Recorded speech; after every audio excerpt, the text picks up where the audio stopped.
back to another episode of Minority Reportz podcast and digital series. I'm your host, Mona Shaikh, and today I am so excited about this guest because I have been fangirling her for like ever.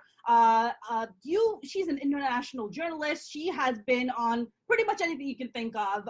She has had an amazing movie out called Mural, starring Frida Pinto. My very, very special guest, Rula Jebreal. Rula, thank you so much for joining us. Thank you, Mona. Thank you for having me. You are, I've been fangirling you and been like totally geeking out. Of course, you came to my forefront of the infamous Bill Maher interview. And I remember watching it, and I remember watching it with a guy friend. He was like, "Who's that hot girl?" And she's amazing. I was like, I know, who is she? I must learn everything about her. So your career, it has just been incredible. You were, before we started this podcast, you were talking about your book that you're currently writing and the reason you're writing it. So what is the book about? So I'm writing my fourth book. As you mentioned, you were very kind to mention my first book, Mural, which was made into a movie of the same name, Mural. And Mural is a plea for peace, for justice, for dignity. And it was produced by an American production together with Israelis and Palestinians. And when we look at the Middle East now, 10 years on, it's tragic how what Mural was asking, which is dignity and social justice, basically, not only it's not happening, we're watching 100 years war unfolding in front of us. Yeah. My second book was about the history of immigration in Europe.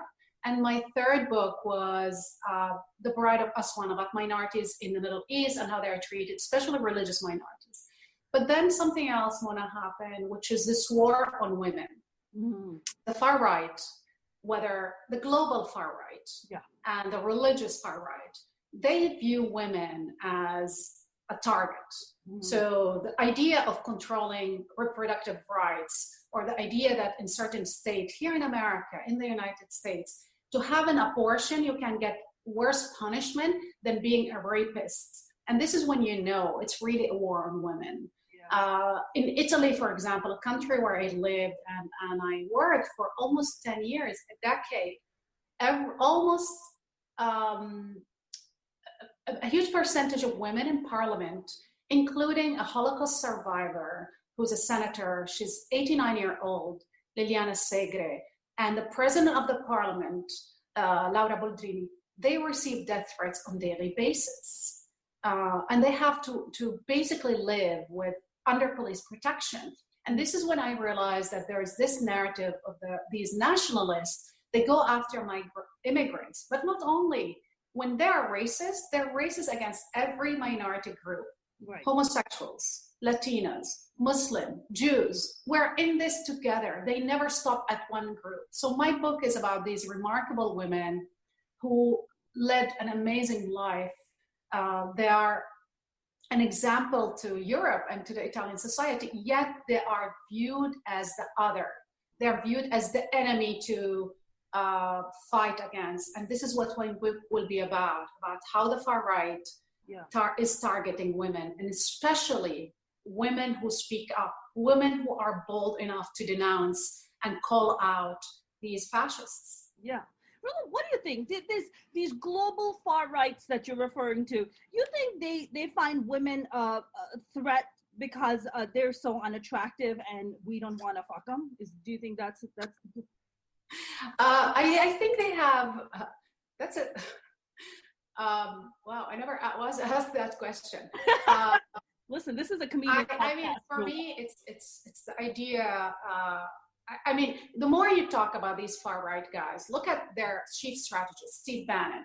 Mm-hmm. Honestly, I mean, I'm not going to talk about looks. Nobody wants to bang that, Rula. I'm sorry. Yeah, if that's that, but they have an insecurity when it comes to women, and especially women who are not the submissive Ivanka Trump types, like daddy, I want to go, like, not that kind. They love that kind, because when Donald Trump said that he wants women to behave like their housewives of the 50s, he's not realizing we live in the 21st century. Women speak, they talk, they challenge you, they push back, they stand up to you, they point their fingers, and they tell you, they hold you into account. Yes. We're not living in the world of the 50s where a woman have to put her hands and say, yes, sir, thank you, and thank you again. That's not happening. Like, get over it. Yeah. Every woman that is leader of a country that faced a pandemic, they had a better response than these far-right nationalists. Look at New Zealand, look at Germany, look at many other countries. And I'm impressed with, and that's why they're intimidated, that's why they're scared. Plus, sexual independence. Of course they don't want a woman to be choosing. They want to be choosing. I mean, the mentality of Donald Trump is the same mentality of Harvey Weinstein. Yeah. They are predators. They've been accused of sexually molesting women because they see women as property. They see women as their slave to please them and serve them. Yes. I am sorry, that's not happening. It's not the world we live in today. Women will hold your feet to the fire. Yes. And I think they're intimidated by the competition. Mm-hmm. So when you see a man standing next to Kamala Harris, let's say, or Angela Merkel, or Arundhati Roy, the Indian intellectual, or even Elizabeth Warren, and debating them, who do you think will win? I think I know. The women. I think we both know the answer to that. Yeah. I mean, but you know what it is? Like, this war on women has been going on for, I think since recorded history, right? Women have been treated like second-class citizens globally, right? Yes. This is not even exclusive to any particular society. Look, I grew up in Pakistan. The amount of misogyny and it was mind-boggling, right? I mean, just the kind of misogyny you grow up with. I saw women being physically beaten right in front of my eyes. Like, police would not get involved. I grew up in a very physically violent home. My dad used to beat my mom all the time, and the cops would never come to the rescue for my mother. My mother had nowhere to go, and she just kind of had to put up with my dad and just kind of deal with it. And we grew up in that, kind of violent household, and we grew up watching that. So, like, when it comes to women's rights, stuff like that, that runs really deep in my heart, mainly because I've seen the repercussions that it has on me and has on my brothers. Like, I see what it has done to our family. But I mean, what I want to know is, when does this end? Like, when? And let's talk about, like, the Muslim world, right? Like, the Muslim nations, Saudi Arabia, even Pakistan. I feel, I don't like to generalize, but, like, generally the Muslim nations seem to have a problem with giving women, LGBTQ or any other minorities, respect and rights. What do you think that is about? So, Mona, I don't think there's a Muslim nation. I think there's different countries. Different countries. I think that I'm talking about nations that are predominantly Muslim. That's what I mean.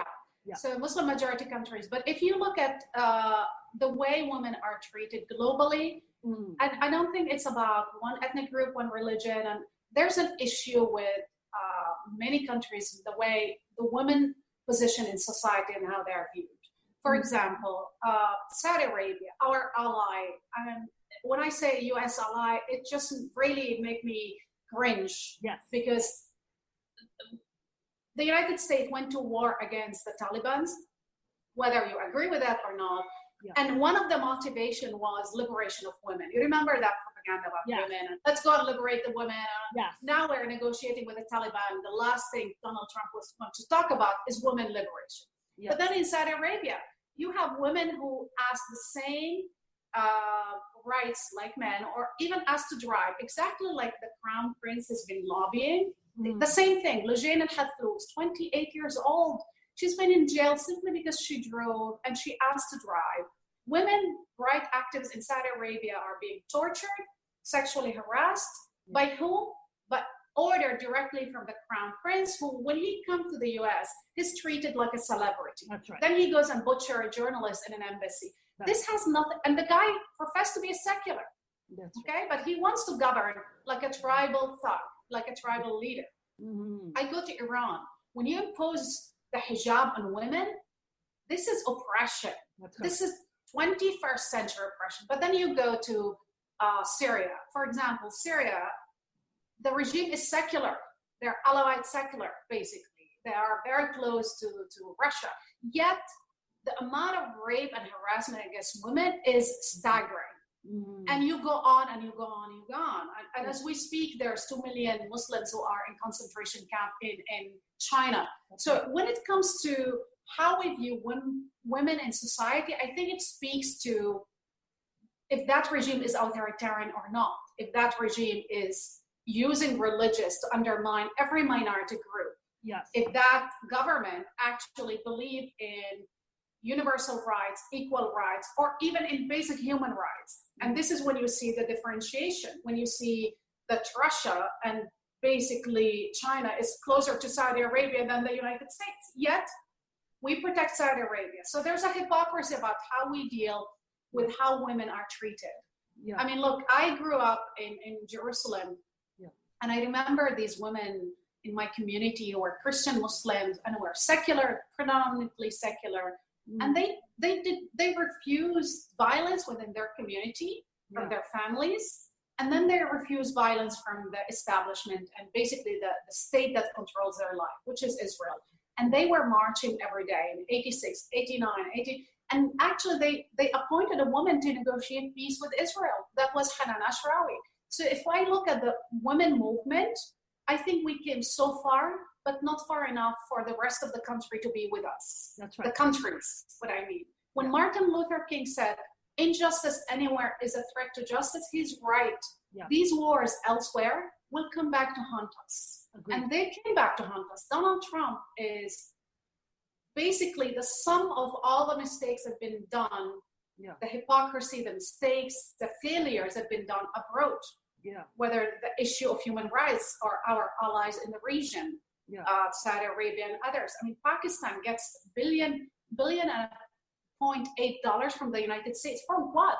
Why don't you tie that aid to basically basic acceptance and implementation and respect for human rights? Agreed. We don't do that because we're not interested in that, basically. That's correct. I mean, look, at the end of the day, America was built, it's a capitalistic society, right? At the end of the day, it's all about dollars and cents. It's not even, we try to go out there into the world and be like, we are all about human rights and we want to spread democracy. And it's like, shut up. Like, we know what your intentions are. You know, I think everybody's quite aware of the intention. You mentioned that you were born in Haifa, correct? Yes. And then, and so you grew up without a mom, right? You were 5 years old. I mean, do you have siblings? Like what? Yeah, of course. I have sisters, I have cousins. Yeah. I grew up in an orphanage with thousands of girls. Actually, you know, the woman who raised me, her name is Hind Husseini. She built an orphanage. Her answer to the war's perpetual state of war was to build schools and orphanage, educate girls, and give women jobs, and basically rebuild citizens. While the world was building armies, she was building citizens. So I grew up in that environment. Yeah. And I must say, it has a deep influence on me because not only I studied there, but also she would send us to the refugee camps to teach kids how to read and write. My core as an activist and as a woman was forged, was constituted in those refugee camps. It's the idea of injustice where your life is destroyed simply because the army decide that they need that space, they need your home, they need the land, or your life is irrelevant. Yeah. And when I saw in the eyes of these children, the despair, hopelessness, fear, and shatter their identity, this is when I decided that these stories must be told. Yes. So the West can understand who they are supporting and where they're spending their tax-paid dollars. Of course. I mean, I didn't didn't grow up as an orphan. I don't even know what that's like. I did grow up in all my early years of life without my mom because my mom wasn't around. I mentioned to you, I have 4 older brothers. 2 of my brothers were given expired vaccination for polio in Pakistan, and they ended up getting polio. So my mom was gone most of my early life. She wasn't even around. So I didn't really grow up with a mom per se. But I think for girls, there is this special bond that we have with our mothers and when it's not there early on, it shapes us in a way where I feel like it makes you very self-reliable. It wires you in a way where you're just like, I can do anything. Like it's just me. I just got to rely on myself and I just got to figure it out. And I will find a way to just never get drunk because I never want to be dependent on anybody. Do you feel like that has had an impact on you about how you look at yourself and how you look at life, about constantly just being like self-reliant? It's like, Rula will take care of Rula. Yeah, I had to take care of myself, my younger sister, because I became her mom. When my mom died, she was 4, I was 5.5, so I needed to take care of her. Yeah. And I remember, Mona, then when this woman took us in and she told us we are family, but there's so many other girls, so we became a big family. And I remember I would put my sister to sleep and I would tell her stories. And there were always stories of hope and stories about a brighter future. And I remember I started telling stories to her whole class and I felt responsible as a woman towards the younger and others. And then when I grew up and I became an adult, and I became a mom when I was only 23 years old, I realized that the mother instinct I had in me all along, I learned it from my adopted mom, or the woman who adopted me. But also I learned it from the younger girls and how they looked up to me, how they really, I remember my sisters every night would just wash her teeth and go to bed, and she would be waiting for me like in her pajama, in her white pajama and her white teeth. And I was like, so what are you going to tell us tonight? And I felt like that was the moment of happiness of the whole day. Yeah. And I felt like when I would touch her hand and rub her hair and look into her eyes, I felt that I saw the future. I felt responsible, but also I felt as if you are, cultivating hope, not only for yourself, but for this generation that will come after you and the one after. For sure. It is incredible because I look up to those incredible, remarkable women who built the women rights movement, whether Gloria Steinem or many other women in many camps. And I look at them and I'm thinking, each one of us will play a role.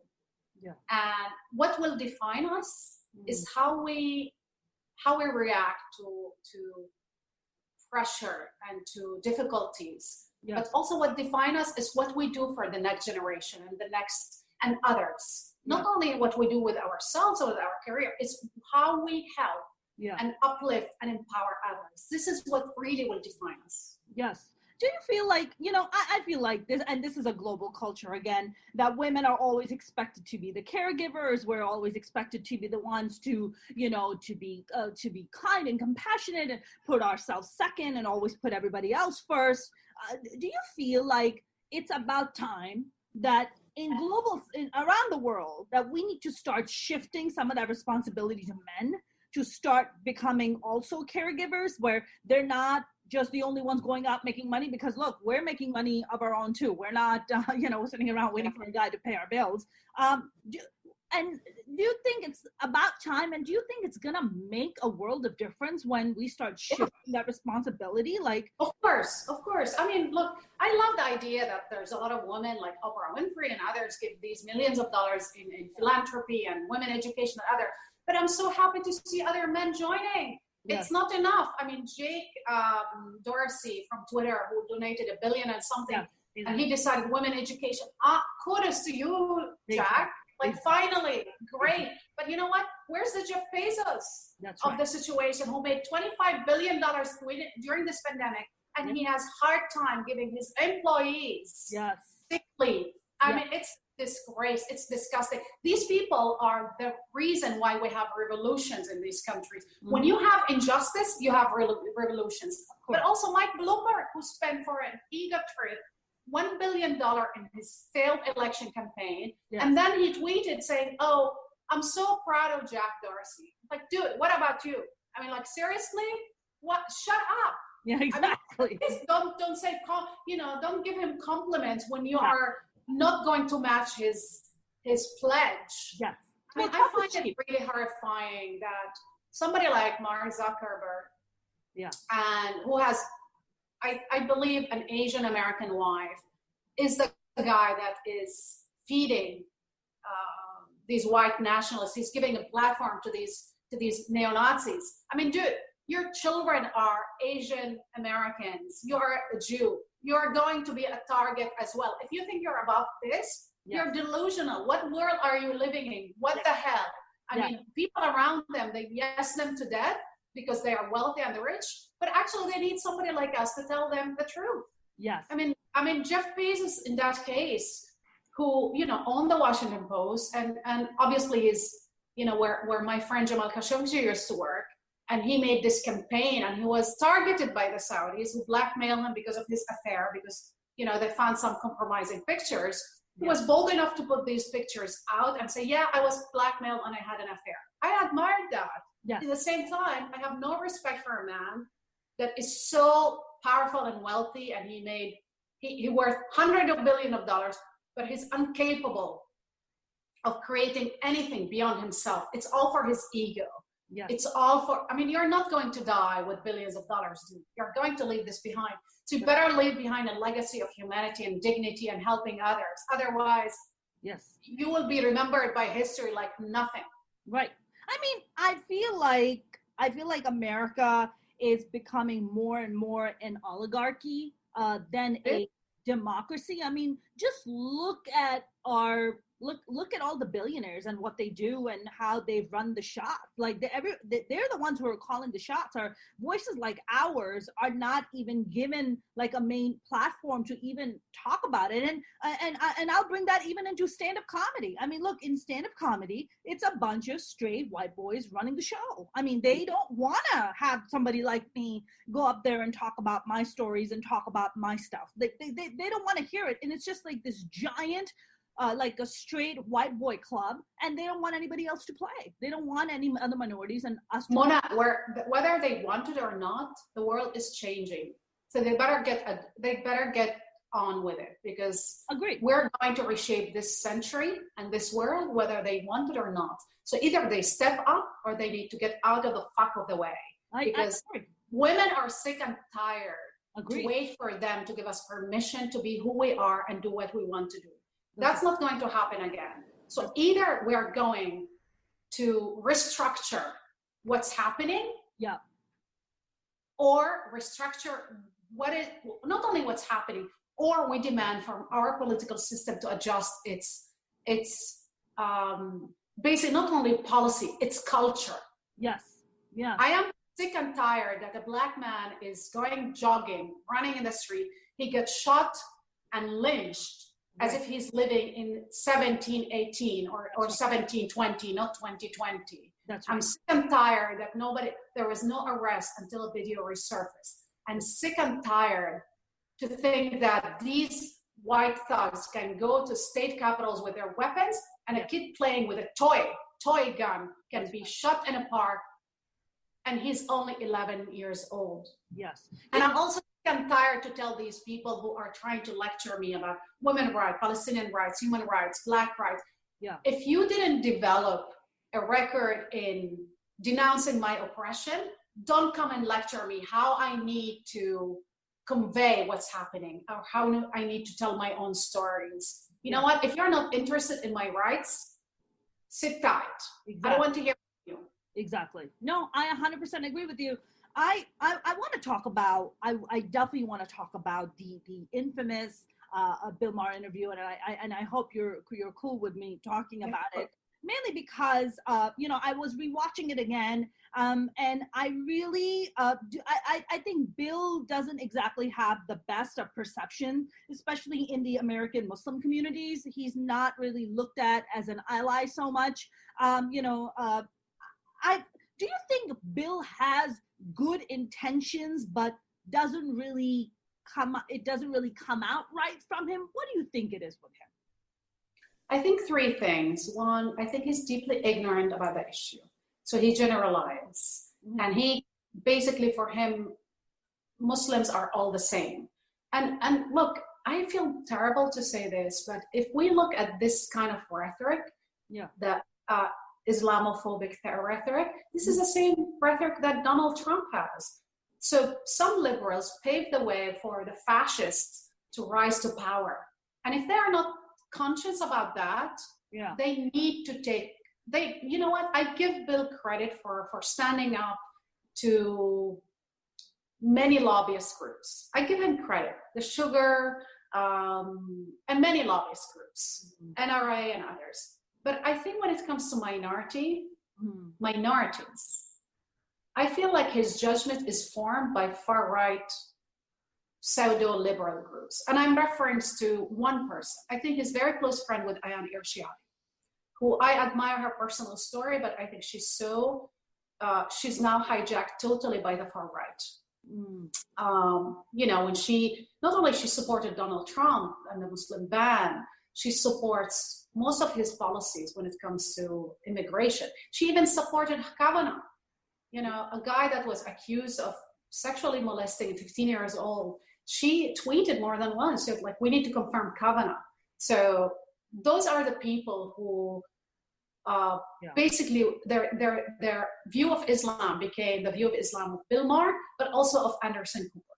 So we have a problem because you need real scholars to tell you how they view Islam, how they lived Islam. Look,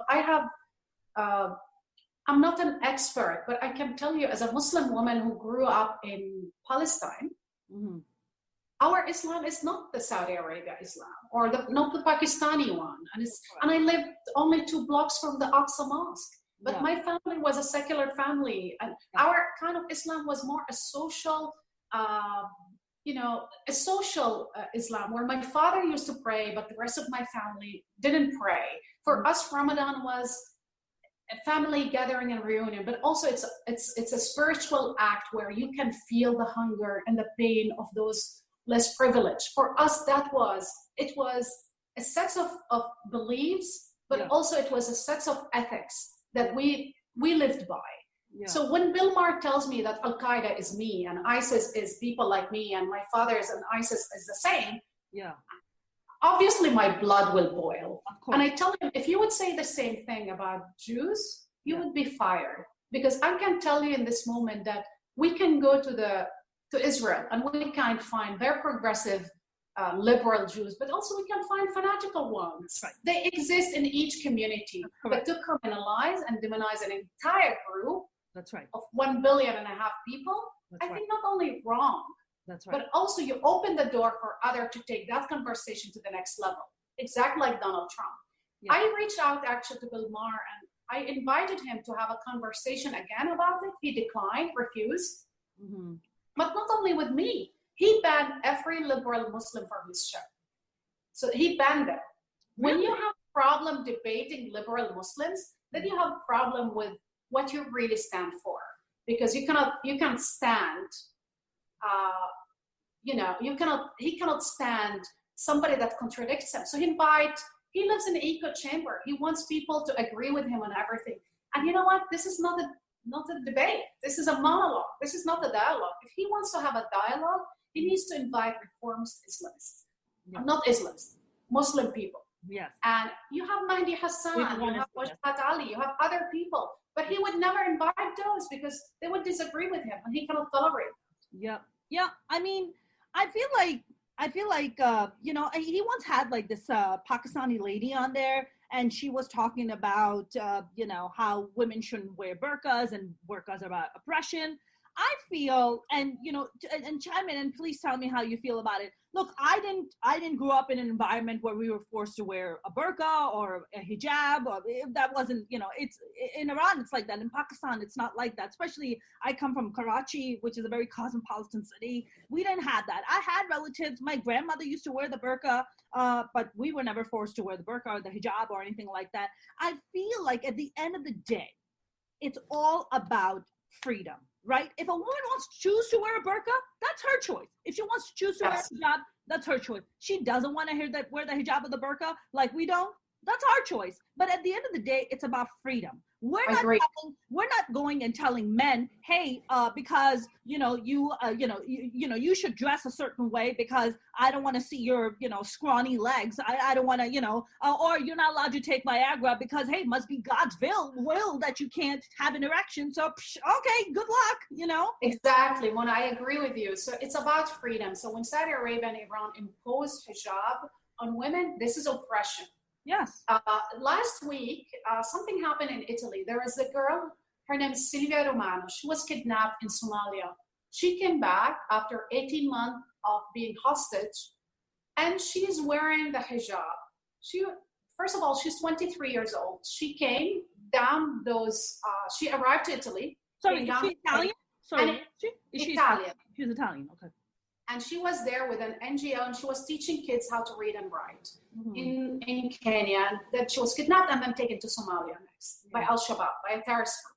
Yeah. So 24 hours after her liberation, now the anti-terrorism unit is investigating death threats against her because people were unhappy that she was wearing a hijab in Italy. And one of the parliamentarians of the far right, his name is Alessandro Pagano, called her a terrorist, called her in the parliament a terrorist, saying she's wearing the terrorist dress code. Whoa. So I'm wondering, what kind of conversation is this? Where would Bill Maher be on this conversation? And it scares me because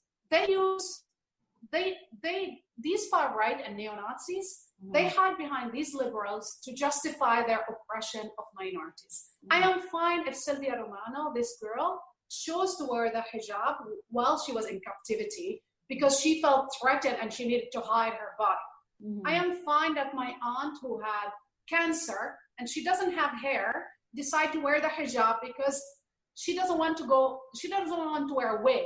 Sure. She's not wearing for a religious reason, but she's wearing for whatever reason.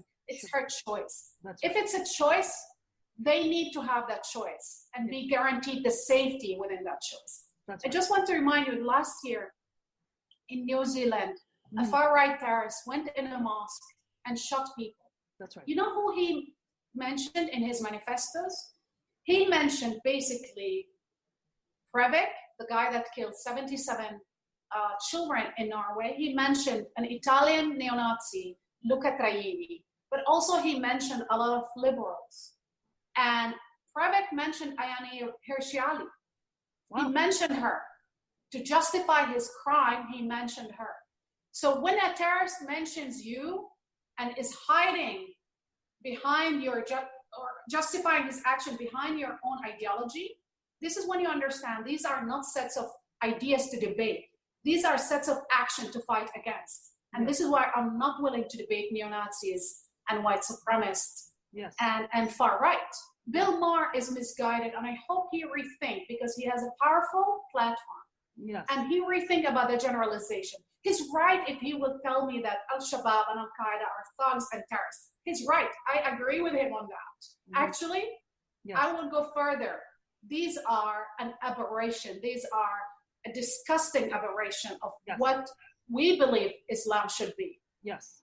But also I believe that there's millions of people like you and me who wants the solace of to think that we can choose to wear hijab or not and be free without have death threats. That's correct. We can choose to say that we're Muslims without having death threats. We can choose to pray like they went to pray in New Zealand without being killed. That's right. Or without being banned. Yes. Because that is racism and Islamophobia. That's something else. Right. I agree with you. I feel like I feel like I feel like voices like yours and mine, and we're coming up and we're talking about things like in the manner that we're speaking on, and I feel like that is gonna help bring some kind of change and some kind of perception changes on how women are perceived. I think one of the things that really irks me sometimes is that, and this is coming from Pakistani men or Muslim men that I'll get sometimes. They're like, oh well, but you don't wear the hijab, or you don't, you're not really Muslim. It's not their business. Exactly. I mean, that really? is my beef against, like, it's like, what is a Muslim? A Muslim is what you think it is. Like, I am the kind of Muslim that I want to be. You want to pray. You don't want to pray. It's your personal choice. No, I mean, one of the reasons why many Muslims, like myself, feel comfortable to say they're Muslim, because for us, Islam is it's a choice of how we live our life in an ethical way. Listen, I have a Catholic daughter. I was married to a Jewish man. When I asked my father... Oh, you got all the religions, Rula. Yeah. You got all the religions covered. And I have, Christian members of my family in Palestine. And I remember, and I would ask my father, what if I marry somebody not from our faith? He said, I don't care who you marry. I want him to treat you like a queen. That's all I care about. And my father was actually a religious man, but he believed that ethics, morality, is something that you have it inside of you, and then your religion enhances it. You don't get it from religion. If somebody is telling me that they are evangelicals and they believe that children should be put in cages at the borders, I don't know what kind of religion is that. That's not religion. That's something else. Don't tell me that Christ wanted that, because Christ would never stand for that. I mean, if you tell me that shooting against abortion clinic is a religious duty, then I tell you that I don't think Christ would stand for that. I mean, I must confess, I wouldn't have mind some of the Trump supporters being aborted, but that's just me. That wouldn't have been a bad thing. If they had been aborted, it wouldn't be such a bad thing. But that's just me. I feel like the world would be a better place. I feel like some abortions are mandatory, like Trump supporters. I'm cool with that, because they just make the world a more hateful place. I think, I don't think I ever remember. Huh? They're ignorant. I mean, education in America is a privilege at this point, but they're ignorant. You and I have had access to education. It's the most amazing privilege. It opens our brain. It's liberate us from prejudice. But that's why I say Bill Maher is ignorant, because what liberates you from prejudice and racism and misogyny and all of these things is actually having access to education. It's being illuminated, informed, read. Rula, do you think it's just education, though? I feel like I'm going to go a little bit further and say there are people who are educated, who are Trump supporters, who voted for this guy. They're educated. They're college educated. They make tons of money, and they voted for this guy. I don't know if it's just education. I feel it also. They're morally bankrupt, those people. I mean, look at Steve Mnuchin, who's Jewish, stands there and defend Trump after Trump defend the neo-Nazis. And defend Henry Ford as this great bloodline. What bloodline? Henry Ford was a Hitler sympathizer and basically he was an anti-Semite. Yes. Then after Charlottesville, where neo-Nazi groups killed an American citizen, Heather Heyer, and marched in the street with torches saying, Jews will not replace us. Steve Mnuchin and Jared Kushner stand there and defend the president who defends neo-Nazis. For them, it doesn't matter. The most important thing is power, money, and being in the proximity of that man that gave them that. So they have no morality. That's right. Yeah, I mean, I just feel like I really hope to God that A, Trump doesn't get reelected. That's like one of my biggest concerns. And B, I hope that drug that he's taking, what's the hydrochloroquine? Yes. He can follow his own advice and bleach himself. I think he should. I really think he should. Like you want to inject yourself with I think he likes disinfectant. Yeah. Go ahead, sir. Do it first. I get America first by standing to your own advice. Basically, take your own advice and implement it on yourself. Exactly. And I would follow. If you would do it first, I would follow. Well, he wants to take Lysol because it has the word lie in it, and he's really good at it. So I think Lysol, which is why I think he's really big on it. He likes bleach because his hair is yellow and more yellow. So bleach him. Yes, bleach. Just pour. I must confess, though, there's this one immigrant in White House that I'm really hoping that she comes through for us, and her name is Melania Trump. I really hope that immigrant comes through for us because as an immigrant, I'm just like, Melania, blink twice, let me know you need help. We will send out some kind of a rescue mission for you. By the way, do you think... I mean, honestly, Mona, I have no sympathy for a woman who was a birther, who stood in I think during The View, an interview with The View, she said that and indirectly she said Obama is an illegitimate president because his birth certificate is weird. Yeah. She wore that jacket, say, I don't care, do you, about children? Yes. And her be best, it should be implemented at home first and foremost. Yes. So honestly, I don't feel bad for her. She should stand up to what she stand up for is clear. Yes. Nice figure and image, a woman that's silent, and basically, defend her thuggish of a husband. Yes. Out there and thug. It's a locker room talk. I mean, imagine sleeping with that guy. Imagine having to endure.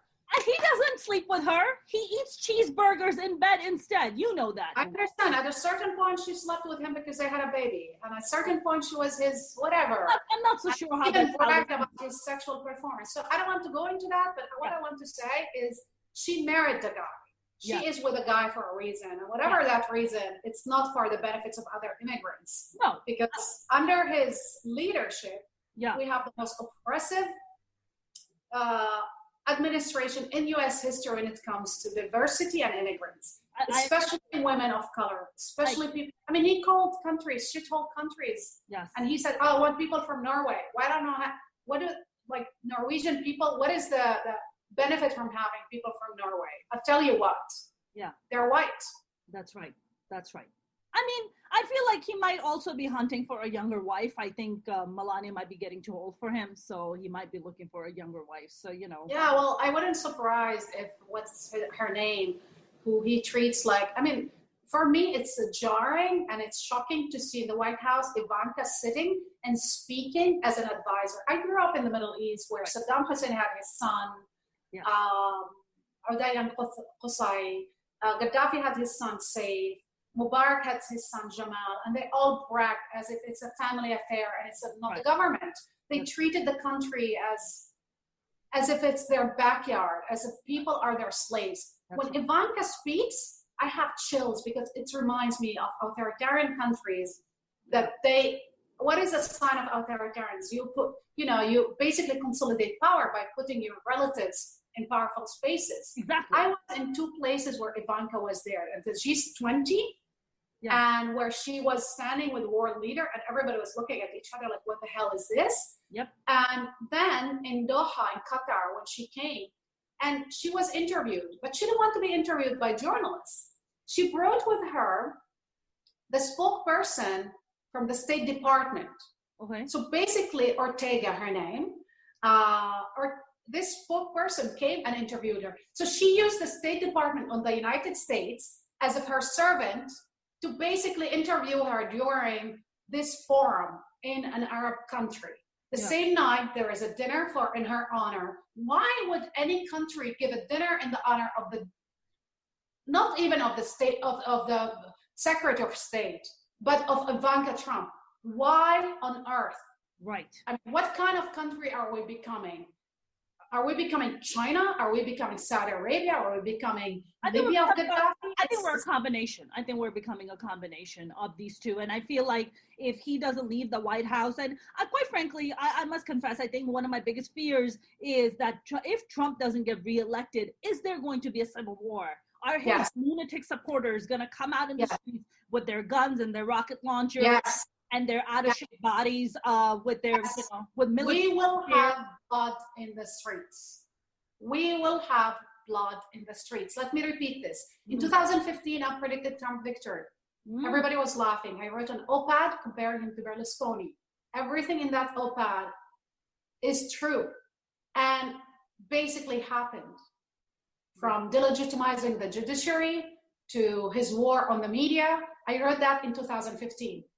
So again, my prediction that he will not go down easily. He will incite his supporters, and he said it multiple times. Yes. And if he will try to win by voter suppression and by getting the help of China and Russia and other authoritarian states who depend on him, on his re-election, to destroy totally America's democracy. But then if he loses, he will not leave the White House.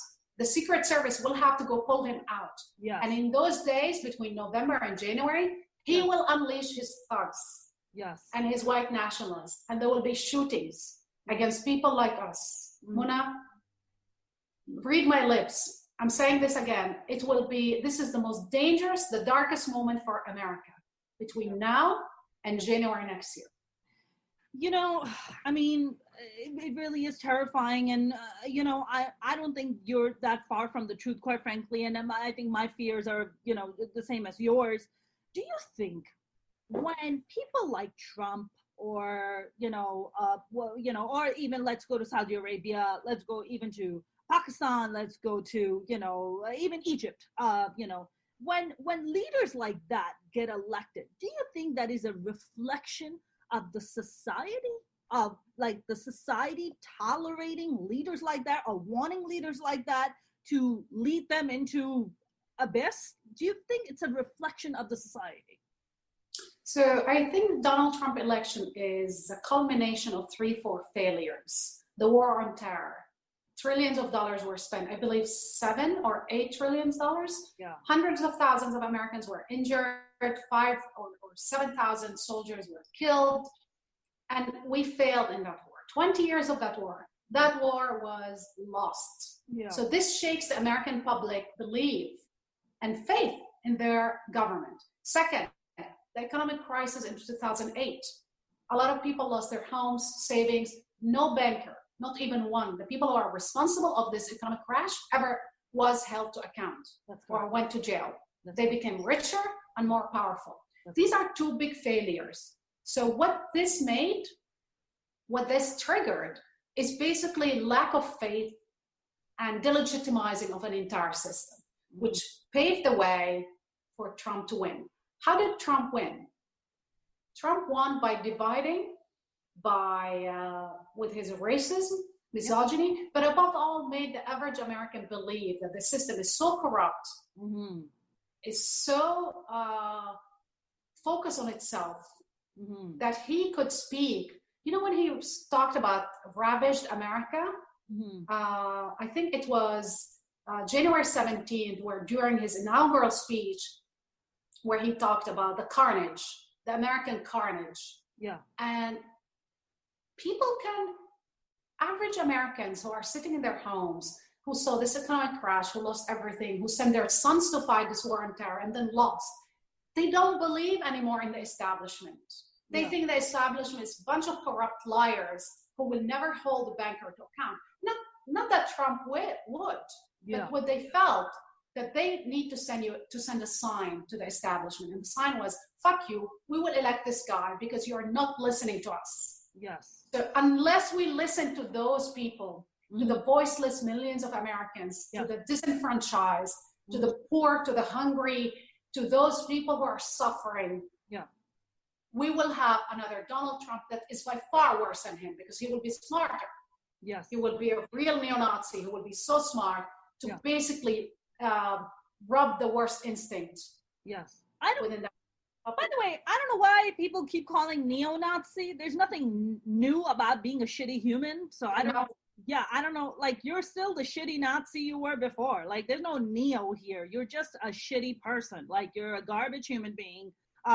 So I don't know why they keep calling it neo-Nazi. I should call them Nazis. I mean, we call them neo because they're not new. It's an old ideology that's been there for a while. Yeah, it's like you were a giant dumpster fire before, and you're still a giant dumpster fire now. I don't know why you're new. There's nothing new about being hateful. Like, you're just. I agree with you. Not only there's nothing new, you're recycling the same garbage ideology that killed millions of people around the world, 20 million Europeans, Right. decimated an entire community of Jews in Europe. And not only that, destroyed a continent. So tell me what's great about your ideas. What did you produce for the world? Nothing except death and destruction and hate. Yep. So, but honestly, when we look at about white privilege, these are the people that were fine with slaveries. They were fine with segregation. They were fine with Indian American genocide. They're no different than the neo-Nazis. They're the same. When you have a genocidal ideology to justify your retaining power and controlling the lives of millions, then this is the same thing for me. Yes, and I mean, look, the British did the same thing in India and Pakistan, right? Definitely. They did the exact same thing. It was all about power and telling us that our skin was, inferior to theirs. And by the way, let me just say something. We both know that people with melanin age way better than white people. I'm sorry, white people. I'm 47, so yes. I don't want to brag about my age. How are you 47? What kind of fountain 47 years old. Oh my God. And Botox be damned, Rula. Botox be damned. No, I never did any Botox. I know, I can tell. You look amazing. The only thing I do in the evening, which is really maybe my only vanity thing, is I after I wash my face and I clean up, I put a lot of argan oil. Argan oil on your face? Oh, wow. On my face, my hair, on my skin, everywhere. I love argan oil. I get it from Morocco, and I don't know. I try, but honestly, Mona, it comes from the inside. It's about being alive inside. It's about being committed to something bigger than yourself, living with a sense of purpose. Because, and I see a lot of friends who are focusing on, one wrinkle here, whatever. Yes. I understand. I mean, it's just, but for me, empowerment, and the thing that excites me the most when I see my Syrian students graduating with top honors, and I know I can't wait for what they can achieve. I see the future through their eyes. And I think that kind of fire is what keeps you young. It's really not what you put on your face. Yeah. The sense of purpose in your life. This is what keeps you young. Yes. I think the sense of purpose that Trump has is not aging him well, because his purpose is malicious and atrocious. I mean, look at his clothing. He had to wear these overall, like these large. This is what happens when you don't have gay friends. This is exactly what happens. When you have gay friends, your gay friends are like, girl, no, you are not going out looking like that. That strange comb over, stop it. Stop it. And he's hiding his morbid obesity. He's hiding his tummy. I mean, one day, I remember they tweeted, the State Department tweeted his picture of him coming down Air Force One. And the picture was clear because there was windy and his hair was behind. So you could tell that he was putting foundation on his face. And I saw that picture saying that President of the United States and some far right politicians in Italy saying, oh, it's body shaming, how dare you? And it's like, I didn't know that foundation is part of the body. It's like, what are we talking about? Yeah. Foundation is something you add that women sometimes put, me too, to look, to hide some blemishes or dark spot, whatever. But the President of the United States is 70-year-old and I'm putting this thing on his face to look more orange. But then he comes down Air Force One and basically you could tell from his forehead and from his skin here that it's not his skin. That's and people accusing others of body shaming, they don't understand the difference between body and foundation. Are you giving me a point? I mean, it is quite fascinating that the President of the United States, who hates dark-skinned people or people of color, would want to apply a foundation to look darker. It's like, look, you're not even completely proud of your own white skin. If you were, you wouldn't put on the goddamn foundation that makes you look like an idiot. I believe his hate for Obama is really, I don't know, Mona, if you met President Obama. I met him twice. The guy is... I haven't been that fortunate yet, but I hope to one day. The guy is an elegant, dignified human being. But above all, he's fit, he's tall, he's skinny, he's handsome beyond. And obviously the couple is a beautiful couple. Yes. And the way they interact and look at each other and the respect they have. But President Obama, on a physical level, if we analyze him compared to Trump, I think he hates him. I mean, like, the guy is handsome. And the other thing is, like, I don't know what to call him. And I think one of his hate, he could not tolerate that a man of color can be by far much more successful coming from very humble origin. And this guy who inherited $400 million from his father, Donald Trump, and then had 4 bankruptcies and still steal from people and con people and cannot get it together. And under his watch, an impeached president basically oversaw the death of 100,000 Americans and 40,000 unemployed. This is his legacy. He cannot tolerate that. What's Obama's legacy? Healthcare for 20 million Americans, the Iran deal. And you know what? Having made everybody in America feel like they're real Americans. Yes. And they have a shot at getting to power. Yes. I feel like, Jon Stewart once said something really wonderful, and I agree with him on it. He said, everybody was like, how could we go from President Obama to Trump? How could be there's like this huge, complete direction, opposite direction. And he talked about how the elections in America or the mentality in America is like a pendulum, the pendulum goes all the way far right and then it goes all the way far left. And there's nothing in the middle. So I really hope, look, I'm not exactly happy with the Democratic nomination choice that we have right now, but anything is better than Trump. Literally anything is better than Trump. Listen, the arch of history long, but always goes toward justice. It can go, it can go backwards, sideways, but always, Biden is not exciting, but I'd rather a non-exciting, qualified, dignified, non-corrupt person than this authoritarian, corrupt, racist, misogynist thug in the White House. We don't have a government.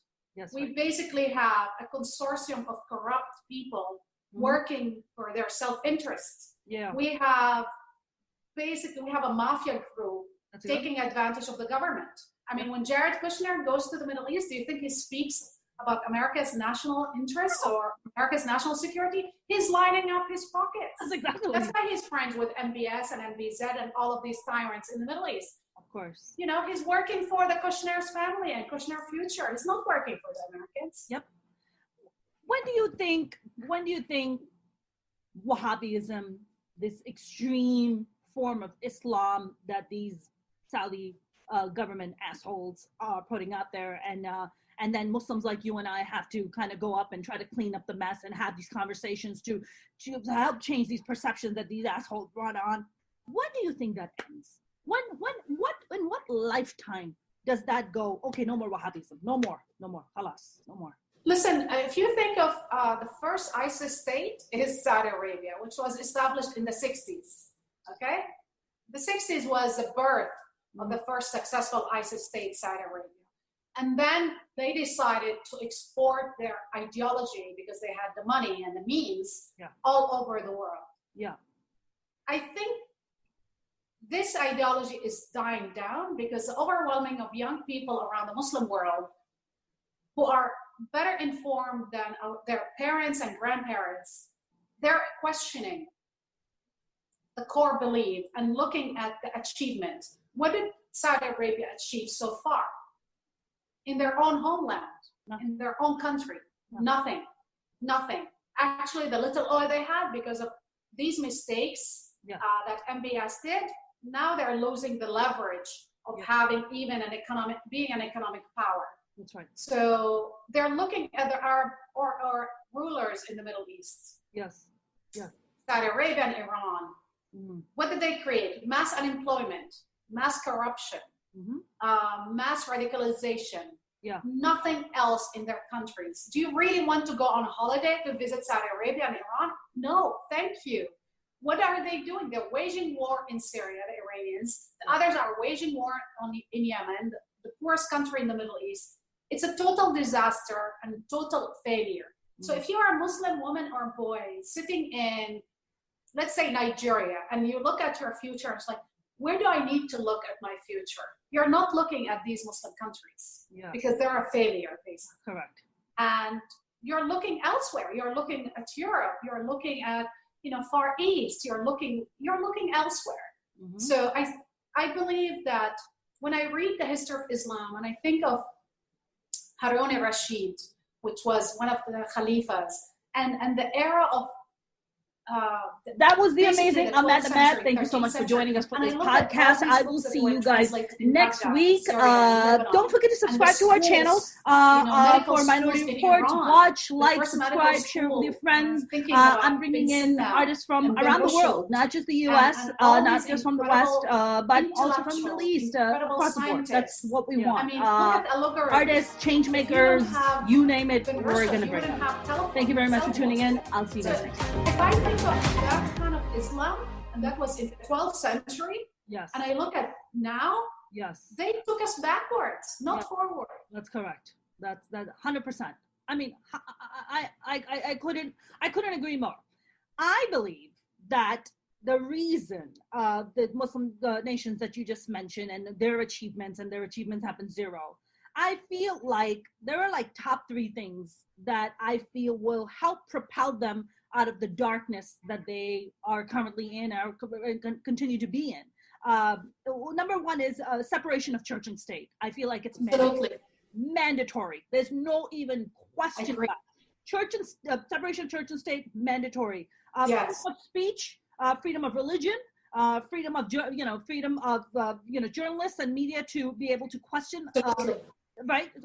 And number 3 to me is a balance of power. There has to be a balance. You cannot. That's why we keep having these dictators who keep coming back in power. I mean, in Pakistan, it took forever to finally get a democratic election to democratically elect a leader. For God's sake, why is this so difficult? Like, why do we always have to put Islamic Republic of Pakistan? Why can't it just be Republic of Pakistan? Why does religion have to play such a massive role? And I feel like that is the downfall a lot of Muslim countries. They keep injecting religion in everything and use religion as a form to take control of all the power.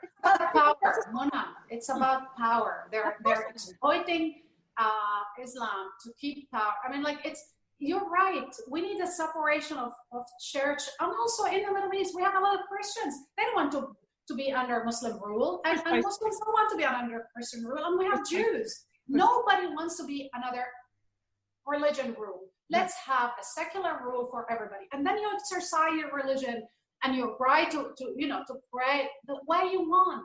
But you're allowed also to love who you want, live where you want, dress as you want. This is about basic right and freedom for all. Agreed. And if nobody is free in the Middle East, if one ethnic group is oppressed, we're all oppressed. Agreed. And it's time to end up with these military dictators who use these religious fanatics to justify being in power. Because this is what happens in Egypt. Secular government for 40 years under Mubarak. Or in Libya with Gaddafi. Secular government. But what they did, they kept these fanatics as a scarecrow against the West, saying, we have to stay in power, so these fanatics will never access power. So the West justified oppression of people. And those dictators galvanized and emboldened these fanatics. Think of this. Every terrorist group in Egypt or even in Saudi Arabia, the leaders of those groups were arrested. Abu Musab al-Zarqawi was arrested. Ayman Zawahiri was arrested and tortured in Egypt. Every one of those guys, al-Baghdadi was arrested, was at Kambuka. So what we're like, we have these secular states who are building and justifying their presence. They live in symbiosis. They justify their presence with like, oh, we have this threat, that's why we have to stay in power. And then the threat becomes a global threat. Yeah. And these guys are still in power. We have to break that dynamic. Otherwise, we will always be living between terror and tyranny.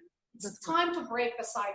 Agreed. I feel like this is just my opinion, and I really believe this. I feel like Muslim women will be the ones who would lead Muslim countries. Amen. Yes, into yes, yes. light. I really believe that. I really, women really globally. women I mean, globally, especially yes, but especially in Muslim countries. You know why? We put other people. We really care about the people first and foremost. We nurture. We come from this culture of nurturing the family and community, but also, I think there's less fanaticism among women. Yes. And there's another data. If you look at the Middle East, 70% are under 30 years old. Women are the most highly educated and the most qualified to lead. Yes. I mean, when I met Jacinta Ardern, the Prime Minister of New Zealand, she was a young girl who really was thriving to work for her community. Yeah. She's the one that, like, they had 5 cases in New Zealand of COVID-19. 5 people died. That's it. Wow. Then when Trump was badgering her, saying, well, you know, that girl really is giving headaches to a lot of people in her country, her answer was, when she was elected, nobody marched in the streets the next day. So she even had her answer was so graceful. Yeah. But then she went on working, and what she did, she cut basically even her salary and her team's salary and everybody in government 20%, so people can never go hungry in her country. Here, look at the food banks. I mean, my heart breaks for the lines of thousands of people standing for food in America, and the Republican Party is telling them basically, fuck you. We don't care. That's right. We don't care. So these people need to be voted out, be bleached and erased from the history of this country. Let's give them the Lysol. We really need to bleach and Lysol the White House once Trump leaves, because it's so it's so needed. You know, we have a massive homeless population in Los Angeles. We have Skid Row, the very popular Skid Row. I think we have upwards of 85,000 homeless people. I mean, I live in a neighborhood where my neighborhood is considered one of the more expensive neighborhoods around here. And we have this massive, homeless people coming in and just trying to survive and trying to live and trying to, find safety. And to me, it's fascinating that the 5th largest economy that California has in the world, 5th largest economy, I mean, we could literally be our own country if we wanted to, cannot take care of its own people. Like, this is America. Everybody, these MAGA wearing assholes, they keep saying that America is the greatest country in the world. Well, we don't even take care of our weakest. How are we the greatest country in the world? Please explain that to me. For them, they think having a couple of missiles and nuclear weapons is what makes it great. Or the fact that we have rotation of power. Greatness is truly how you uplift others. I mean, it pains me to see what this pandemic underscores is the deep inequality within our system. Yes. The rich is getting richer and richer and richer. Yes. I predict that there will be a social revolution. Because if the hungry go hungrier than they are now, and they are not protected, the social order will break down. That's correct. Because this is what led to every revolution, from Marie Antoinette on, from the French Revolution on, was the masses became hungry. Yeah. Look at Lebanon. You have 6, 7 families controlling power. They have all the wealth, and people are dying and hungry. And people start protesting and going to the streets. Yeah. This is what the Arab Spring was about. Yeah. Social justice. We need social justice. Whatever Joe Biden is going to do, his agenda number 1 will have to be about social justice. And that's why he needs Elizabeth Warren. That's why he needs Kamala Harris. That's why he needs women in his administration. Amy Klobuchar. I hope 50% will be women and more. I hope he would bring Stacey Abrams to his administration. Yes. He has to think about not the privileged who are the donors to his campaign. Yeah. He has to think about the poor and the poor and the poorer, the disenfranchised, the excluded, the people who are dying and are hungry. I mean, it breaks my heart to think that some women in California, younger girls who have nothing, basically with their children, have to live in the streets in the richest state in the United States because they have no place to go. That's I mean, are you kidding me? What kind of rotten system is that? Exactly. We have something rotten in the State of the Union in the United States. Agreed. I couldn't agree more. I think I think the whole world now with this whole pandemic, I feel, first of all, I think the universe checked everyone real hard. I think everybody got checked real hard, real quick. That Yes. we have for the longest time thought that we're so strong and powerful and mighty. And the Mother Nature was just like, let me send you a little virus to check you right now because you guys need to shut the fuck up and get your shit together. Um, I don't know. I mean, how has the pandemic been treating you? I mean, like, I'm sure you can't travel or do much, or you're right now in Florida, you said? I teach here in Florida. I live here. Yeah. And obviously part of the year I used to live in New York, between Florida and New York. Yeah. I've been alone since March 3rd. Wow. I didn't see anybody except people on, through social media or people through interviews. Oh, you have your daughter with you, right? No, my daughter lives in Italy. So this is the real, the most painful thing is not to be able to see your loved ones when you want to take a flight and go. My daughter is turning on June 3rd, she will be 23. And it's the first time in my life I will not be able to be with her for her birthday. Did you say your daughter's going to be 23? Yes. And I'm thinking, what this pandemic took away from us is the ability to go see our loved ones, to give them a hug, to be with them, the distance were shortened. Now the distance are huge gaps. Yeah. So, but also I'm thinking I'm privileged compared to many others. I can work from home. Yeah. I teach online. I graduate my students online. I write online. I make my interviews online. I don't need to risk my life like essential workers. I feel for them so they have to choose between their health and not going hungry. I think of all these injustices and it weighed down on me. I think, what's the future of this country and what can I do? Yeah. So this pandemic, but also I witnessed a lot of friends who died and a lot of family members who died. And I can't go to a funeral. I have to go on Zoom. Yeah. And basically the funeral is a Zoom call where we see the body being buried through Zoom or being cremated through Zoom again. And it's really this pandemic has reshaped our world and made us focus on what's important and what's relevant, but also on the pain of others, because it's not only us. This is a global thing.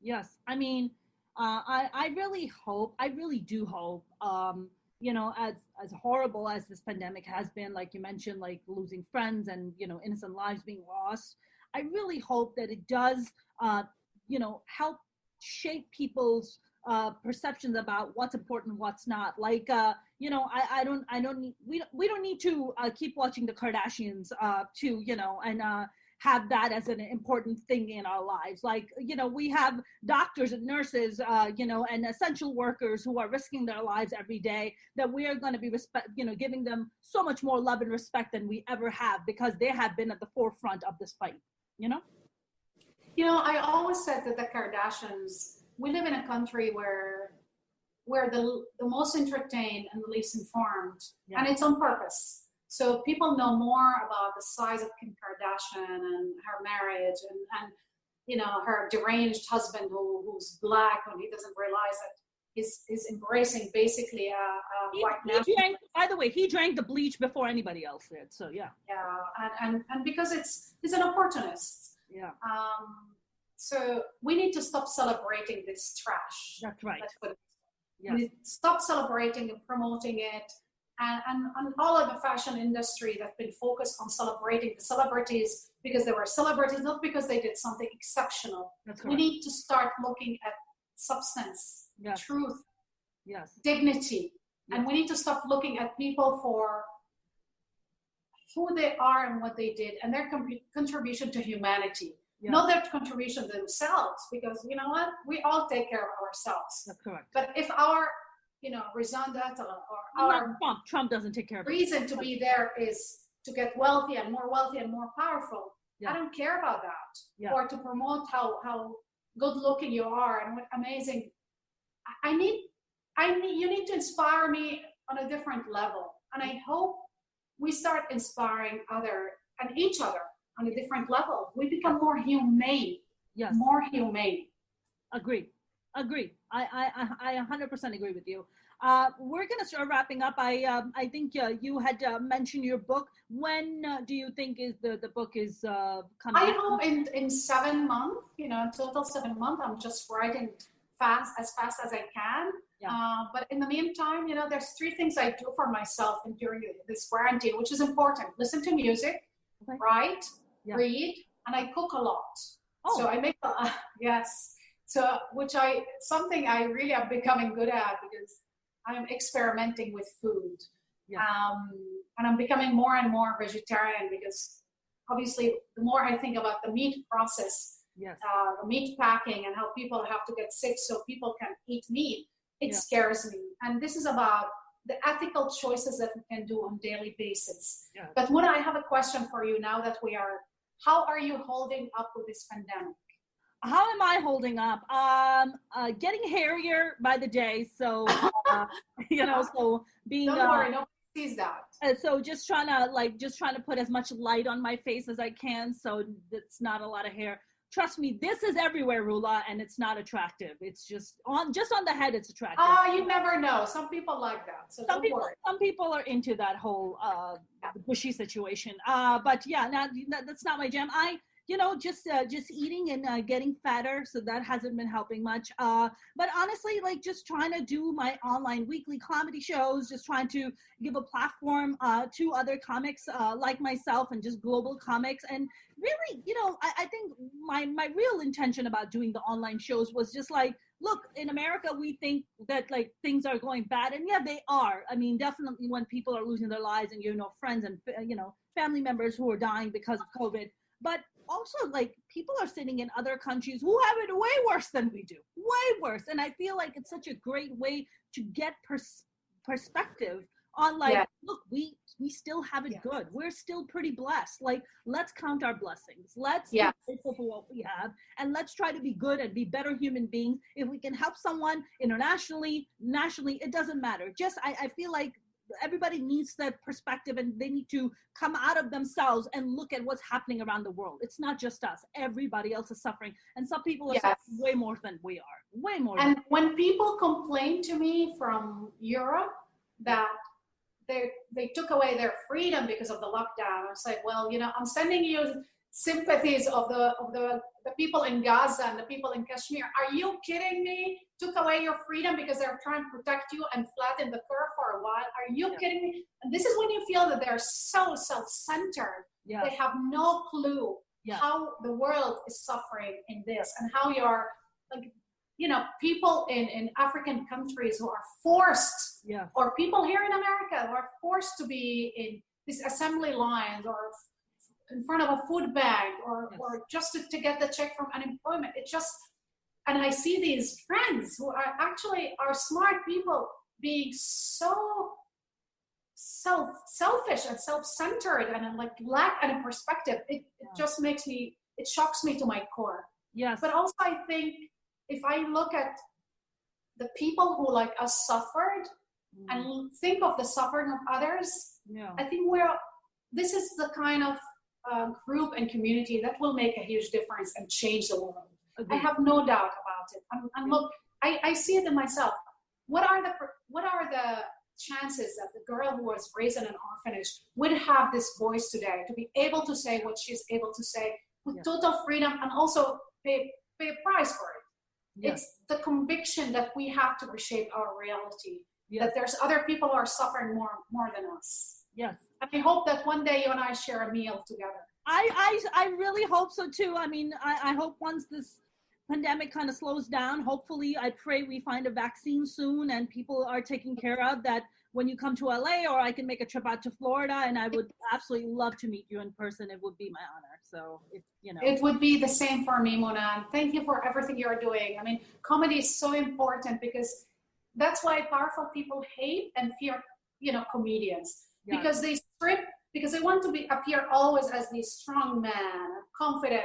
But actually, the fact that they attack comedians shows you how weak, insecure, and how little they feel about themselves and think of themselves. I mean, it's incredible to see how much rage tweeting the president is doing every time against comedians. Yes. I mean, where he needs to berate them and belittle them because he's so fragile. He has such a tiny ego. Yes. I don't want to talk about tiny other things, and I don't care about that. But tiny ego and it matters though. It matters to them, Rula. Of course, and especially women. If women, that's why he's so nasty. Yes. With women of color, and especially reporter. He cannot tolerate that in the eyes of his base that he debates on daily basis, he can appear weak or people make fun of him. I mean, I watch that cartoon, our cartoon president sometimes, and I actually laugh. And I laugh because I think that Trump probably watched it secretly and he's thinking, oh my God, I'm so pathetic. I'm so strange. He knows he's pathetic. If he's not thinking that, he needs to go into therapy. Agreed. You know, I do this joke about how Islamic extremists and Trump supporters are exactly the same people. To Absolutely, me, they're two faces of the same metal. Point. Exactly, because you know they both hate foreigners. They both don't believe in equality for women, and they're both unfuckable. So there's that. You know, just I agree with all of them. I agree with all of them. Across. And also, there's another element to them. Yeah. They have no sense of humor. They're boring. Yes. Boring. So even if they're attractive on a physical level, like the fact that they're so dumb and boring, you don't want to see them. Yes. And not to be crass, there was this one neo-Nazi, he's a Nazi, this like younger guy who was like leading some crazy party. I think that was down like South Carolina a couple of years back. And he was talking about how there should be white power and like whites are better people, of just a better race, which somebody needs to let him know there's only one race. It's called the human race.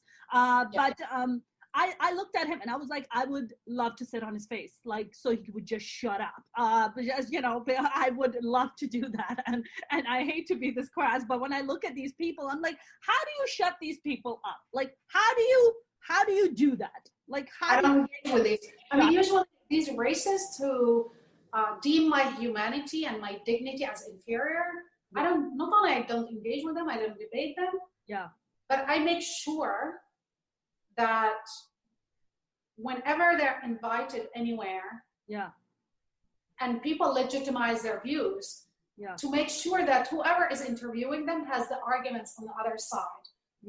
I honestly, you know, sometimes I used to go to these dinners that a friend of mine hosted, and she would invite some of Trump family. And I remember after he was a candidate, I would ask her out of courtesy not to sit me near them. And I remember one day I tried to talk to, I believe his sister-in-law, former sister-in-law, blame Trump about how racist he is. And because she was divorced, I was hoping that she said, no, you don't understand. These animals, she was calling Syrians and others. That's the one time I said, I need to go I left the restaurant. I told my friends, I'm sorry, I cannot continue this dinner because I cannot continue talking to somebody that speak of fellow human being as animals, because this is what the Nazis did when they called Jews cockroaches and other things. So if you normalize that kind of act, and every time I see her, I stop even say hello or anything. I find it not only repugnant that some people still entertain these other racist neo-Nazis or Nazis, but they still think that their views are legitimate as much as mine and equal to mine. No, we're not equal. I am a humanist. They're fascists. So I'm not willing to be put in the same group or in the same place with them. I really don't engage.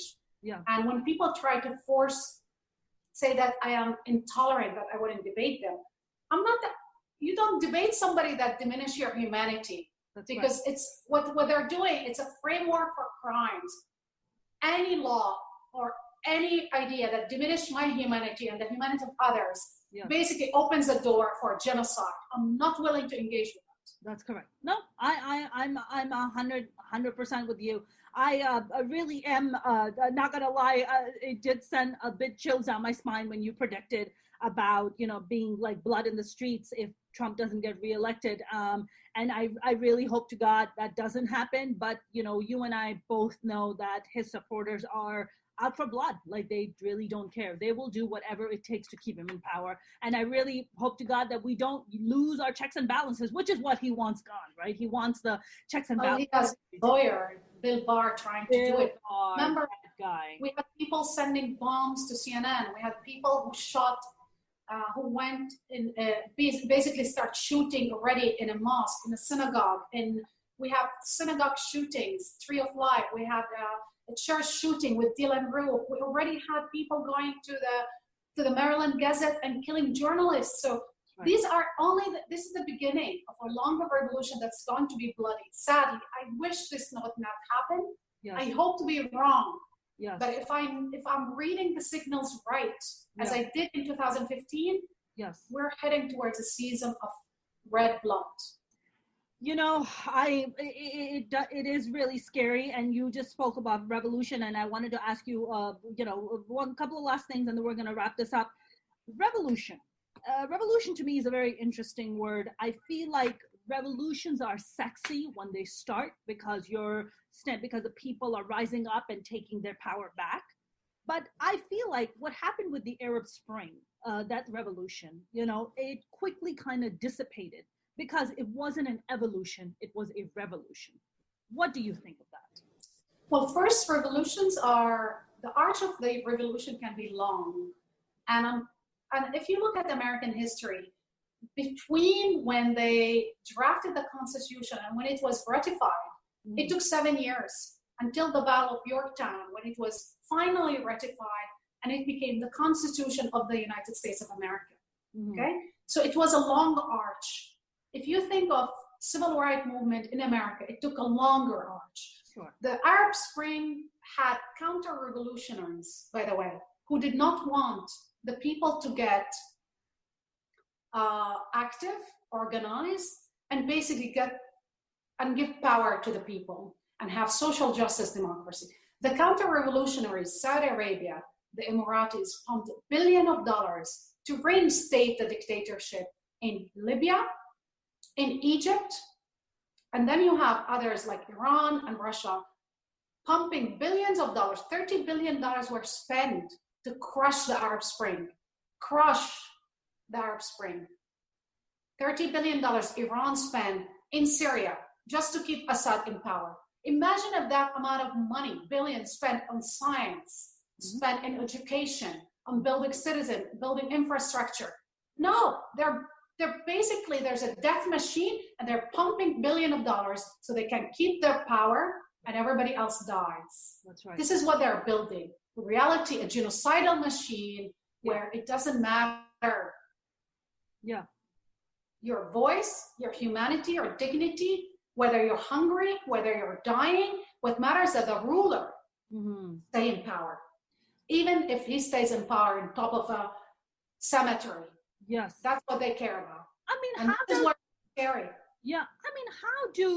How do the Saudi people or the Iranians, stand up and topple these god-awful governments and take charge of their lives and put in great leaders who would lead them into success and lead them into elevating their country? How do you topple? Well, we managed to do that in Egypt. Then the counter-revolutionaries basically took it back. I just want to remind you, Muna, in 2013 and 14, the Emiratis and Saudi paid billions of dollars to the army to flip the army against Morsi. Morsi was a failed president. He was not great, but he was democratically elected. Yes. And people were tired of him. And in this next cycle, he would have lost probably and would have secular, but they didn't want to wait. So what they did, the rotation of power, they put Sisi as dictator, military dictator back again. But what they did, they paid protesters to storm the American embassy.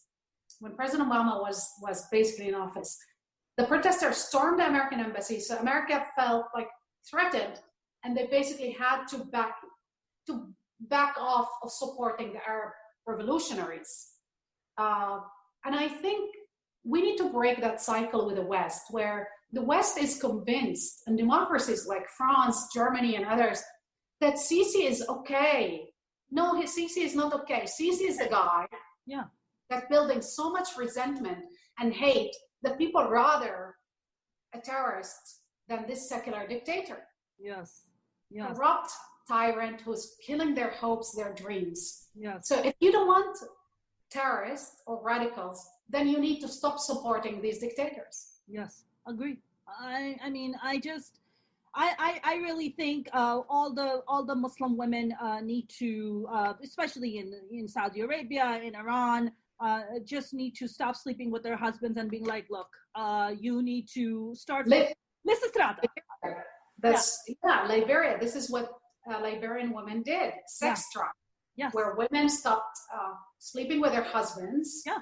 Until the end of the Civil War. I mean, Eileen Johnson was elected then as president of Liberia, first woman president of Liberia, and then you had Halima Gibodi leading the movement and the sex strike movement. I agree. I mean, like, listen, they would agree to end this in 2 seconds in the Arab world. Yes. If women decide enough is enough. I mean, look, men can claim they have all the power, but let's be real. Let's know who really has the power. It's women. We really have the power. If we start sleeping with them tomorrow, they'll lose their fucking minds. So we really have the power. I think women just need to recognize and take their power back. To be like, you know what? If you're going to go out and start wars and you're not going to, take care of the minorities, you're not talking about equal rights, guess what? You're never going to see this naked again. Go sleep on the couch, having a good night. Look, sex strike worked in Liberia. I predict it would work elsewhere. So yes, I agree with the idea. There's something else that I find abhorrent. So the ruler of Dubai, Shaikh al-Maktoum, Ben Rashid al-Maktoum, who basically kidnapped his daughters. His daughter tried to run off and he went send these basically military and kidnap his daughter, and now they're under house arrest. And now he's threatening his 3rd or 4th wife, the princess from Jordan, Princess Haya, accusing her all kind of nefarious stuff. And then his daughter, who's 12 years old, Sheikha Latifa, he basically decided to give her as a gift to the Saudi crown prince. I mean, they treat women as if they are not even human, if they are cattle. I mean, this is the kind of behavior, and this is a ruler, the ruler of the basically, when we look at the Emiratis, they depict themselves to the West as if these reformists. That's right. Yeah, they're not reformists at all. That lives in the 12th century. That's correct. I got flown out to headline a comedy show in Dubai at this comedy club. Look, as comics, our job is to observe. We give social commentary. That's what we do. And as an American comic, I am pretty free about stuff that I talk about because I am also privileged in the sense that I have the opportunity to live in America and be a comic here. And I got there and they straight up told me, these are their words. They said, you cannot talk about the government, the Emirati government. You cannot talk about the Saudi government. And I was like, what happens if I do? I was like, can I talk about how much rampant kind of prostitution you guys have going on that is just kind of looked over as if nothing? I was like, can I talk about that? They were like, you cannot talk about that. I was like, so what happens if I do? They were like, you will be banned from coming back into the country. You will never be allowed. They will probably ban me in Saudi Arabia, which I really don't give a shit about. Who gives a shit, seriously? And they were like, you would be banned. Like, you cannot talk about Sheikh al-Maktoum. You cannot talk about his family. You cannot talk about any of these leaders. So I was like, oh, but can I talk about the American politics and make fun of? They're like, oh yeah, go right ahead. You make fun of the West. It's not a problem. I'm like, you thin-skinned assholes. You thin-skinned assholes. Like, you act all high and mighty about, oh, we have all this power and we're so modern, this and that. Bullshit. Exactly.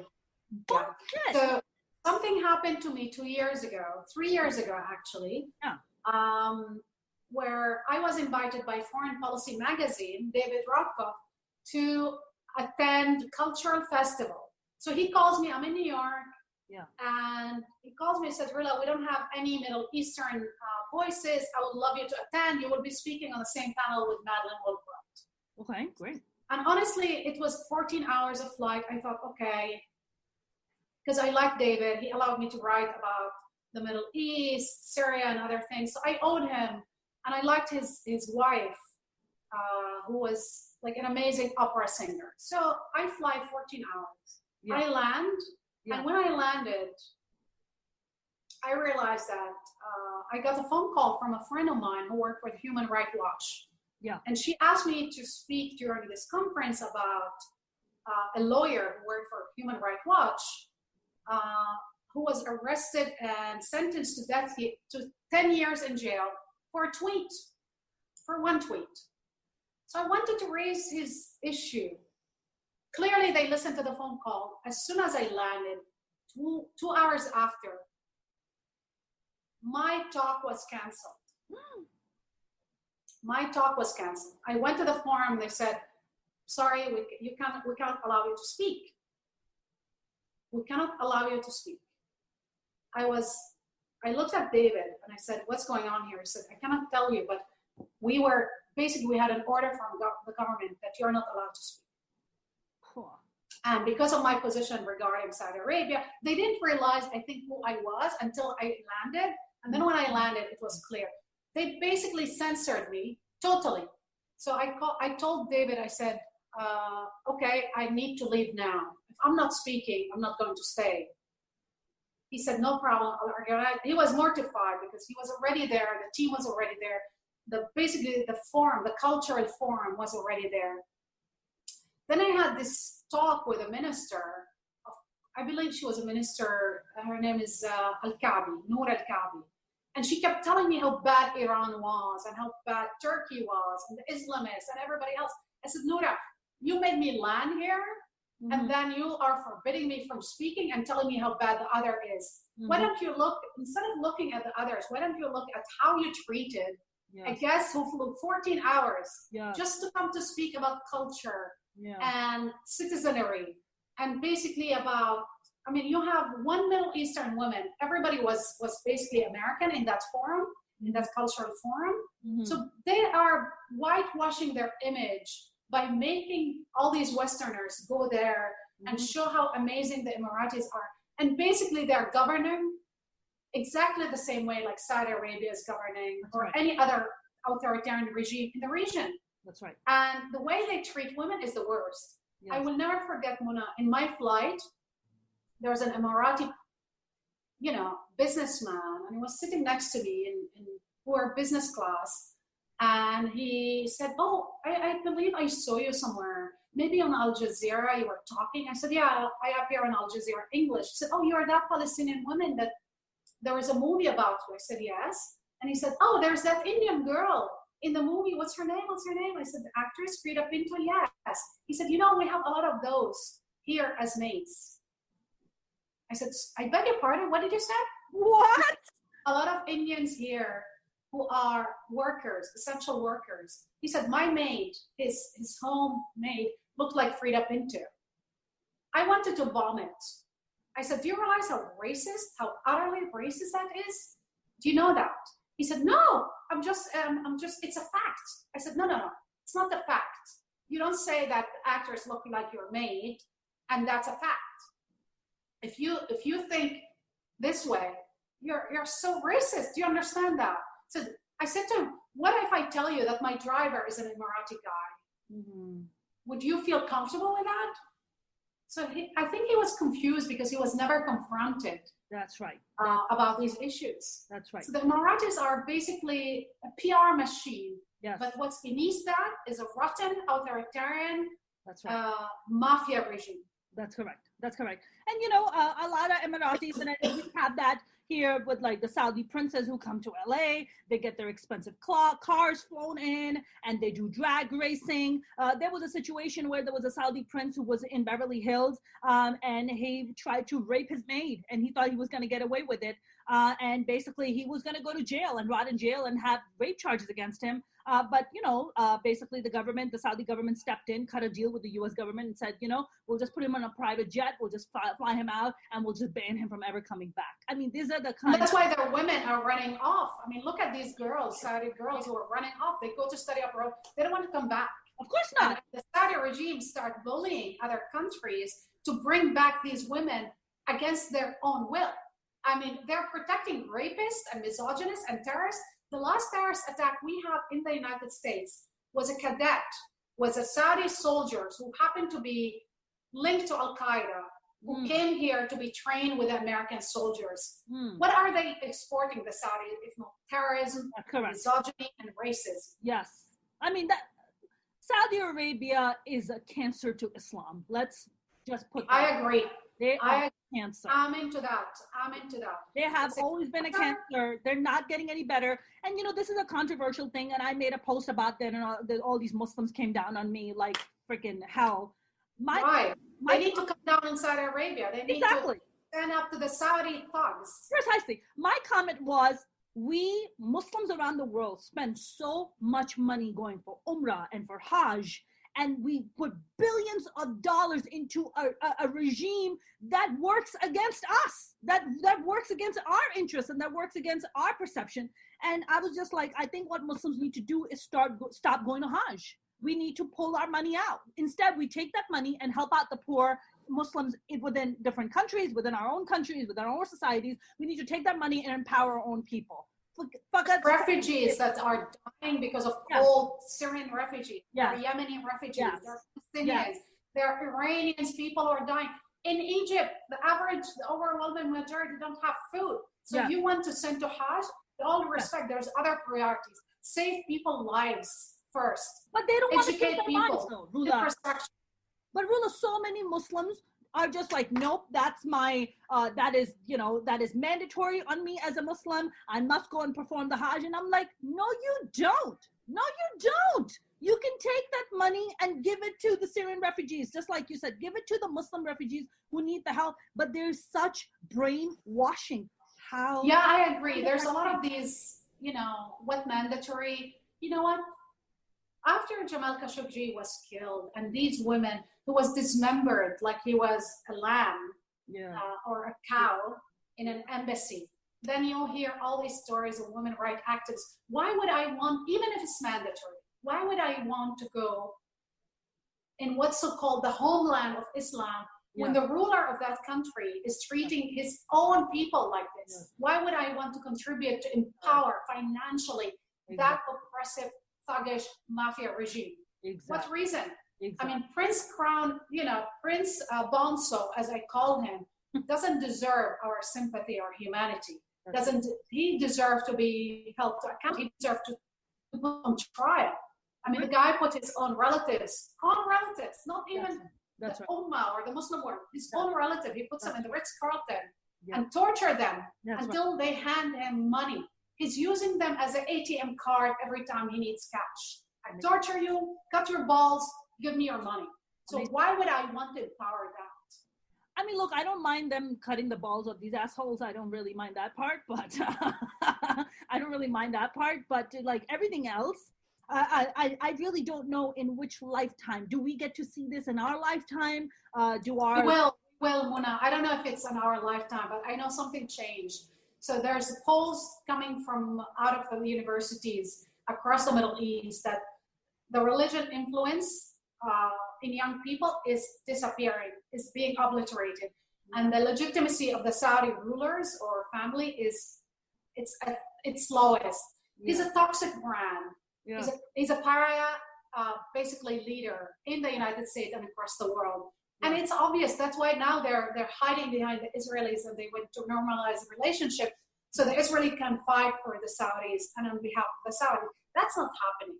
That people start seeing through the Saudis, the Emiratis, and all of these thugs around the Middle East, or the Egyptians, the Egyptian regime. One thing is interesting is the voices of people like us in the West telling our fellow American citizens who these regimes are. When I start talking in Saudi Arabia, the New York Times was putting articles saying that he's a reformist. I choked on my own drink in the morning when I read that article. I was like, the New York Times has failed when it came to the Iraq War because they promoted lies and fabrications, and they were used by the Bush administration to justify an invasion, an illegal invasion.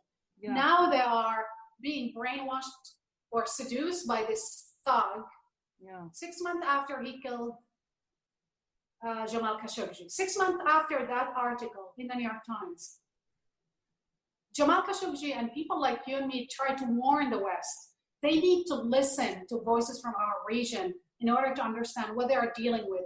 And if they continue writing propaganda articles about Saudi Arabia or the Emiratis, we will be here in 20 years still fighting radicals, terrorists, and seeing journalists being butchered in that manner. Yep. I feel Rula, I think, voices like yours and mine sitting in the West, and there's only so much one we can do, right? The people who are on the ground, people who are the residents of people residing in Iran, people residing in Saudi Arabia, it really is the mentality of the folks who live there, the citizens of those countries, to change their minds and to not support this kind of mentality. Because even if MBS goes away today, there are all these other people who support that same mentality. It's just going to be a different face supporting the exact same mentality. That's why they want propaganda. But I must speak for the Iranian people who I love and I admire. They had revolution after revolution, 2009, 2012. Every 3-4 years, you have the green movement coming to the streets, demanding justice, equality. Young people they don't want an invasion from the outside, but they stand up to their regimes and they get killed and crushed and hammered, the Syrians and others. The Saudi is a different thing because they brainwash them, then they blackmail them, they threaten them, then they pay them off. Look at Jamal Khashoggi's son. He came out saying, I forgive all. I know. That was my father. I mean, I cried when I read that because I know the pressure he must be under. He's in Saudi Arabia. Yeah. They took his passport. He cannot leave.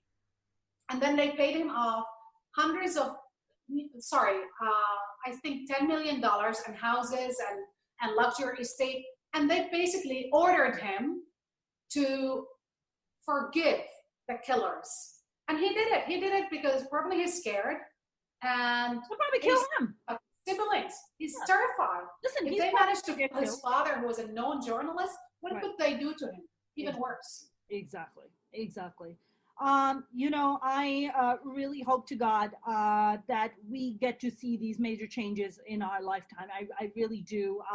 I'm hopeful, and I feel more Muslim women need to step up to leadership positions, and they need to be supported by their people to lead their countries into success and into peaceful nations.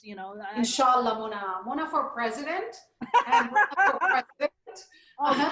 I'd be making but you know what? The truth is, we've seen change in our lifetime. Yeah. I've seen Nelson Mandela become president. Yeah. Whoever would have thought that? I've seen Barack Obama become president. Whoever thought the black man would lead America? But also I've seen women making huge change and basically thwarting old mindset of misogyny but this change takes time. So I am hopeful. I'm really hopeful. Me too, Rula. Rula, what a pleasure. Thank you so much. This is probably the longest episode I've ever done because I can't stop talking to you. It's too good. But we'll probably do another episode. A few months. Time you want. I can't wait to see you on the nightly show. Yes. And to see you on a major platform. Oh, you're so kind. Speaking truth to power and making fun of these, self-centered, deranged, bleached individuals. The Lysol drinking, UV lamp consuming people. Very stable geniuses, no? Oh my God! The only stable I see is the only stable geniuses I see are the horses because they're in a stable. Absolutely. Mona, thank you so much. Thank you. Please continue using your platform and voice to speak truth to power. Thank you so much, Rula. Where can we find you on social media? So Twitter, Instagram, Rula Jebreal. It's very simple. Rula Jebreal and Facebook, obviously. Awesome. Well, thank you very much, Rula. Thank you so much for joining. Thank you. Thank you. Stay safe out there.